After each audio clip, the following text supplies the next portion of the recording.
Paz, queridos, tudo bem? Nesse vídeo eu quero mostrar para vocês como é que o louvor, como é que a música foi instituída como parte oficial do culto ao Senhor. Isso foi feito pelo rei Davi e antes disso, a música não era utilizada como ferramenta, como instrumento oficial, sacramentado do culto a Deus e a partir disso continuou sendo até chegarmos nos dias de hoje, em que nós não vemos um culto sem a presença do louvor, sem a presença da música. E neste texto que nós vamos ler, onde Davi instituiu os cantores, os músicos, para cultuar ao Senhor, a gente vai ver também alguns fundamentos que estão escondidos aqui nesse texto. O texto é 1 Crônicas, capítulo 25, e eu convido você a mergulhar nisso comigo. A gente vai começar no versículo 1. Diz assim, função dos cantores. Davi, juntamente com os chefes do serviço, separou para o ministério os filhos de Asaf, de Emã e de Jedutum, para profetizarem com harpas, liras e símbolos.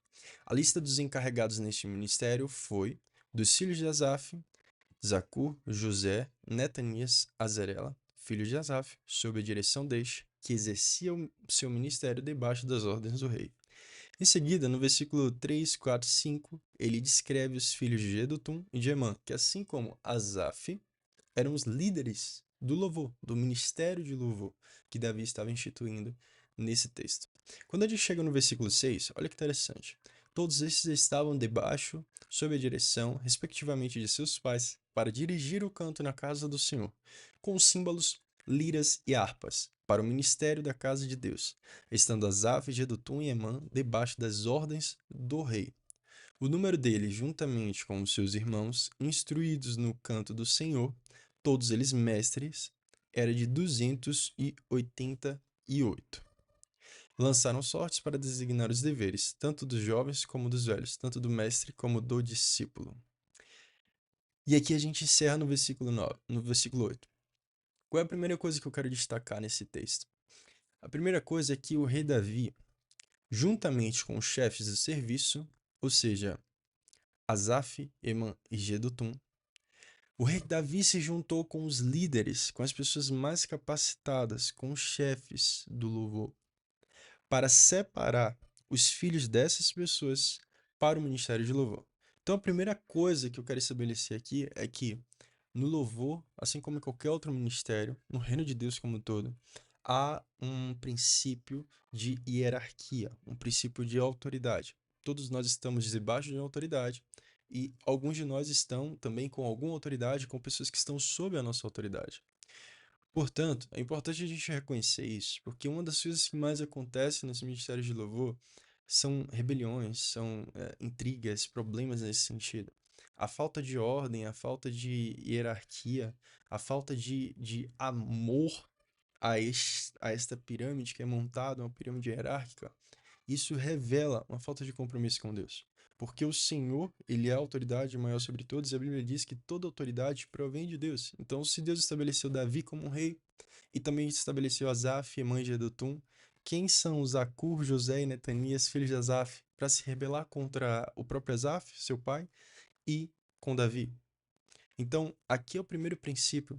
O ministério de louvor, assim como todos os outros, e talvez ainda mais do que os outros, precisa ter essa hierarquia, precisa ter essa ordem bem estabelecida, porque senão vira uma bagunça e isso abre brecha no mundo espiritual para que o diabo possa encontrar lugar para agir dentro do próprio ministério do Senhor, nesse caso, o ministério de louvor. Então, o primeiro princípio aqui é sobre autoridade, hierarquia de autoridade.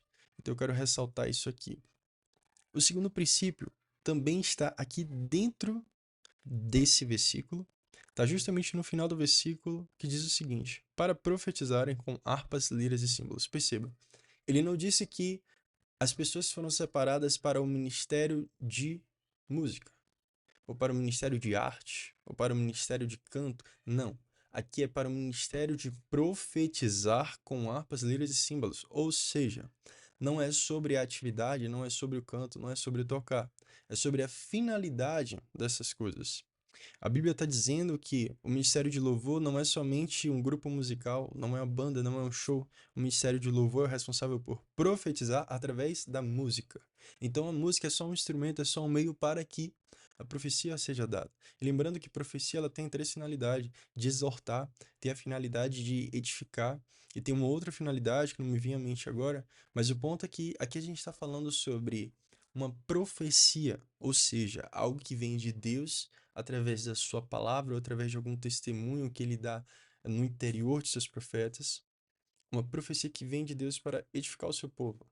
Então aqui nós estamos falando sobre a finalidade do louvor. Não é a música, não é fazer um show, não é ter uma banda, é para que haja uma profecia, ou seja, para que pessoas sejam edificadas através do tocar de uma harpa, através do tocar de um símbolo, através do tocar de uma voz. Então, o segundo princípio é que o ministério de louvor foi separado para profetizar em nome do Senhor através da música. Este é o segundo princípio. Então, o primeiro é a hierarquia, que é inerente ao ministério de louvor, e o segundo princípio é sobre a finalidade, que é profetizar, ok? A gente vai agora para o terceiro princípio. E um parênteses antes, aqui no último versículo, no final do versículo 3, também retoma o princípio 2, que é profetizar com harpas, louvando e dando graças ao Senhor, mais uma vez. Quando a gente desce aqui, pouco abaixo, a gente vai para o terceiro princípio. O terceiro princípio retoma a ideia de hierarquia, mas aqui agora é o princípio de organização. Quando a gente está aqui no versículo 6, olha o que está dizendo aqui. Todos eles estavam sob a direção, respectivamente, de seus pais, para dirigir o canto na casa do Senhor, com símbolos, liras e harpas, para o ministério da casa de Deus, estando Asaf, Jedutum e Emã abaixo das ordens do rei. Eu quero conectar esse versículo 6 agora com o versículo 8. Lançaram sortes para designar os deveres. Ou seja, no versículo 6 e no versículo 8, o que está sendo dito aqui? É que havia uma organização, havia um organismo ali de louvor. Existiam níveis, existiam pessoas, e eu quero ressaltar esses níveis aqui, essas pessoas, o relacionamento entre elas, não pela ótica do primeiro princípio, que é de hierarquia, de disciplina, mas pelo terceiro princípio, que é o de organização. Não era todo mundo que cantava, não era todo mundo que tocava uma harpa. Eram alguns que faziam certas coisas. E não só em qualquer momento, mas em momentos certos, porque no versículo 8 eles lançam sortes, ou seja, eles decidem quais são os deveres, qual é a ordem de cada pessoa, quando cada um vai servir, ou seja, é a escala. Então, no versículo 8, eles definem a escala aqui do ministério de louvor que estava sendo formado.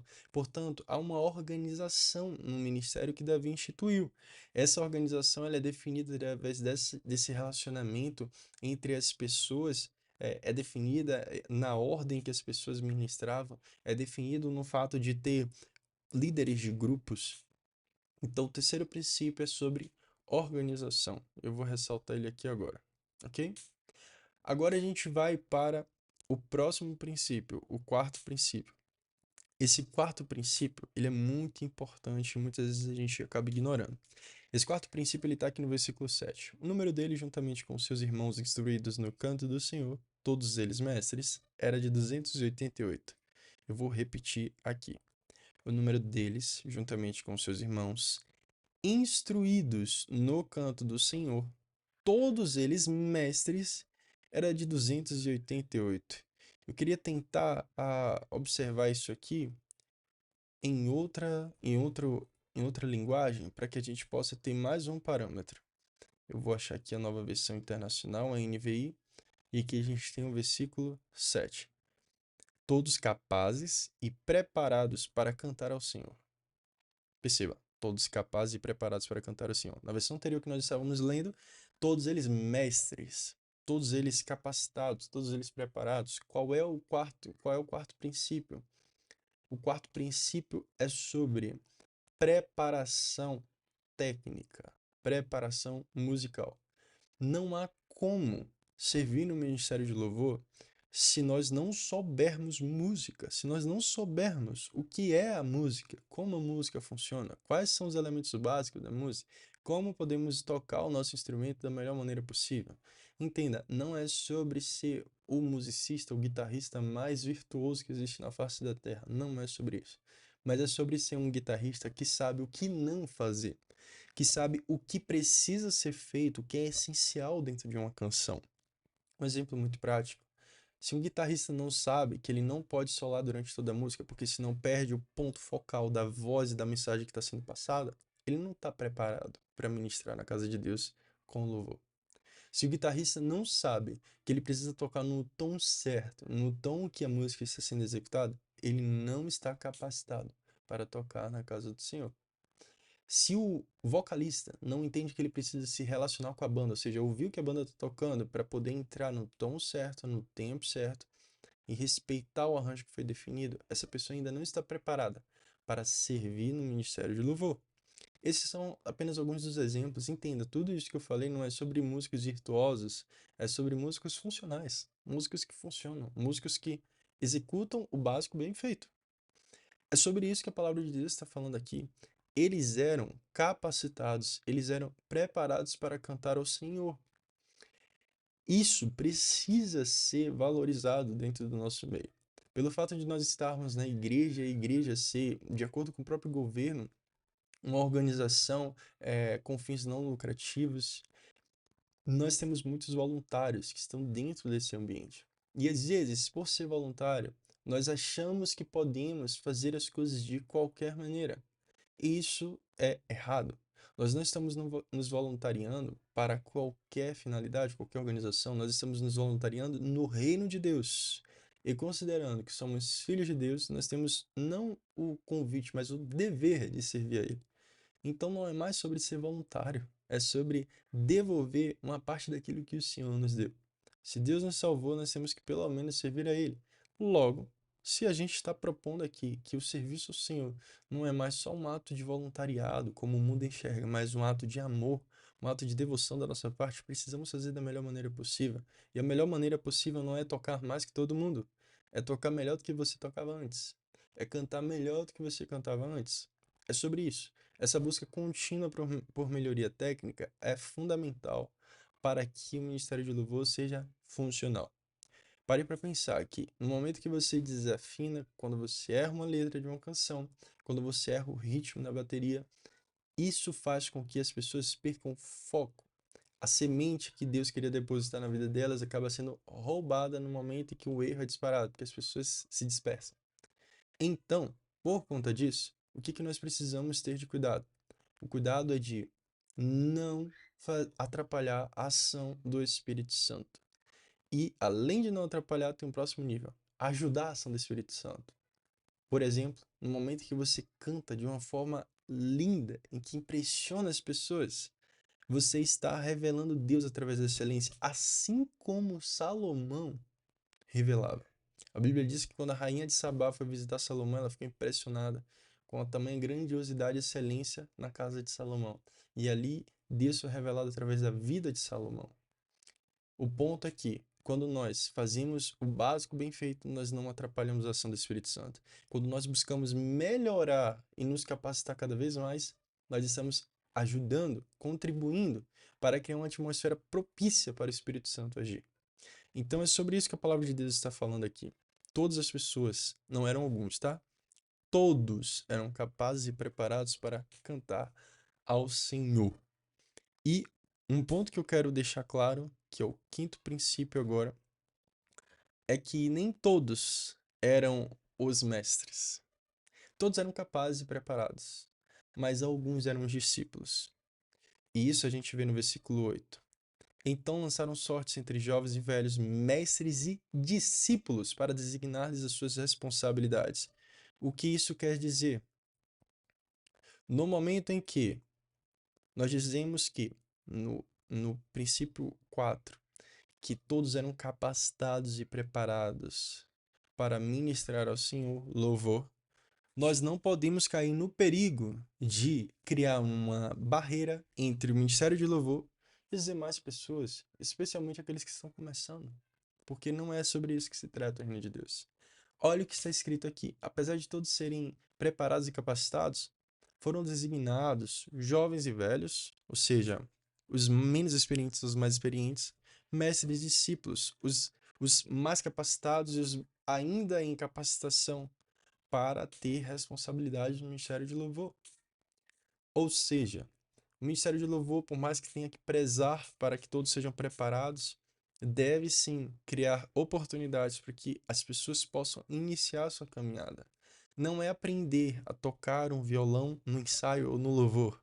O momento de aprender a tocar violão é em casa. O momento de errar é no ensaio. Mas perceba, isso são oportunidades. Quando você cria um ensaio em que você está atraindo pessoas dizendo, olha, você quer participar do louvor, vem cá participar dos ensaios, você está criando oportunidades. Você está designando responsabilidades para que essas pessoas participem. No momento em que você tem um culto de Santa Ceia, em que toda a igreja está presente, você não vai colocar a pessoa menos experiente para estar ministrando, porque isso é um peso desproporcional para o nível de capacitação e maturidade que aquela pessoa tem. Isso é injusto com essa pessoa. Quem deve estar ali são pessoas mais capacitadas. Essa outra pessoa que está em treinamento e em formação deve participar de outros eventos, de outras oportunidades, que pode ser uma célula, pode ser um encontro de casais, pode ser um outro evento que não tenha tanta repercussão. E não é por ser um culto melhor ou pior do que o outro, não é sobre isso, mas é sobre como que aquela pessoa que está em treinamento vai encarar o compromisso. Se você colocar essa pessoa para ministrar diante de 200 pessoas, certamente ela vai se sentir mais pressionada do que para ministrar para 10 pessoas numa célula. É sobre isso que está sendo colocado aqui. Portanto, é necessário haver um equilíbrio entre prezar pela excelência musical, que é o quarto princípio, e ao mesmo tempo incluir pessoas que ainda estão em formação, que é o quinto princípio. Então, com isso, eu finalizo aqui esses 5 princípios e eu quero relembrar que cada um deles, primeiro, hierarquia, ordem é necessário dentro de um ministério de louvor. Rebelião vem do diabo. E se a gente der lugar para isso dentro do ministério de louvor, nós teremos sérios problemas e o Senhor não vai se manifestar em nosso meio. Segundo princípio, a finalidade do louvor não é fazer um show, mas sim profetizar ao som de harpas, é louvar ao Senhor, cantando hinos de gratidão ao Senhor. O terceiro princípio é que todas essas pessoas estavam sendo organizadas, elas tinham uma organização, havia uma organização naquele ministério. E hoje isso se traduz para nós em construir bons arranjos, em fazer cifras, em organizar ensaios, em praticarmos juntos, em treinar em casa. Isso é organização, é o terceiro princípio. O quarto princípio é que todos estavam capacitados e preparados para ministrar ao Senhor. Ou seja, nós estamos falando de pessoas que buscavam se capacitar tecnicamente, musicalmente. É sobre isso que estamos falando. E quinto princípio, essas pessoas, desde as mais experientes às menos experientes, eram incluídas dentro do rodízio de serviço, dentro da escala do Ministério de Louvor. Ou seja, nós não podemos limitar o louvor dentro de uma panelinha, ou dentro de uma barreira, de um mundinho em que só poucas pessoas têm acesso e podem servir ao Senhor. Então, por conta disso, esses 5 princípios, eles são totalmente complementares e nós precisamos de cada um deles. Aí eu termino, então, esse vídeo aqui falando sobre esses 5 fundamentos. Que Deus abençoe a vida de vocês, que vocês reflitam nesse texto de 1 Crônica, no capítulo 25, do versículo 1 ao 8. Um abraço, Deus abençoe.